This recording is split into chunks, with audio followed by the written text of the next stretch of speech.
దేవుని పరిశుద్ధ నామానికి మహిమ కలుగును గాక. ప్రియులారా, ఈ సమయంలో యెషయా గ్రంథము 5వ అధ్యాయంలో రాయబడి ఉన్న ద్రాక్ష తోట విషయంలో మనం ఆలోచన చేసినట్లయితే, సత్తువ భూమి గల కొండ మీద ఆయనకు ఒక ద్రాక్ష తోట ఉండెను అని, అయితే దానిని బాగుగా త్రవ్వి రాళ్లను ఏరి అందులో శ్రేష్టమైన ద్రాక్ష తీగలను ఆయన నాటించినట్లుగా మనం చూస్తూ ఉంటాం.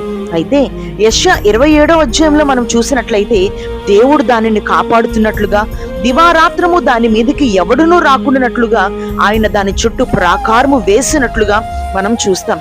ఇంతగా ద్రాక్ష తోటకు జరుగుతూ ఉన్నప్పటికీ మంచి ఫలముల కోసం ఎదురు చూస్తున్న యజమానుడికి కారు ద్రాక్షలు పూయడం చూసి ఎంతగానో వేదన చెందుతాడు.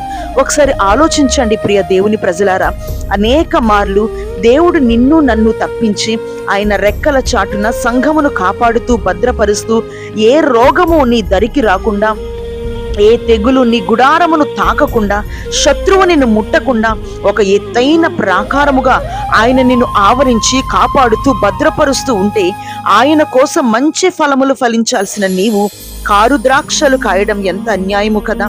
ఈ మాటలు వింటున్న ప్రతి ఒక్కరూ జాగ్రత్తగా ఆలోచించినట్లయితే, నీ నుండి ఆయన కోరుకుంటున్న ఫలములను నీవు ఆయనకు ఇవ్వకపోతే ఆయన ఎంత బాధపడతారో ఒకసారి మనం ఆలోచిద్దాం.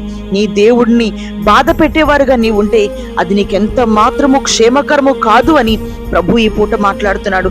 ఆయన ద్వారా అనేక మేలులను అనుభవిస్తున్న మనమందరము కూడా ఆయన కొరకు మంచి ఫలములను ఫలించగలిగిన ఒక శ్రేష్టమైన ద్రాక్ష తీగ వంటి జనాంగముగా మనమందరము మారుదుముగాక. అట్టి కృప మనమందరము పొందుకుందుముగాక.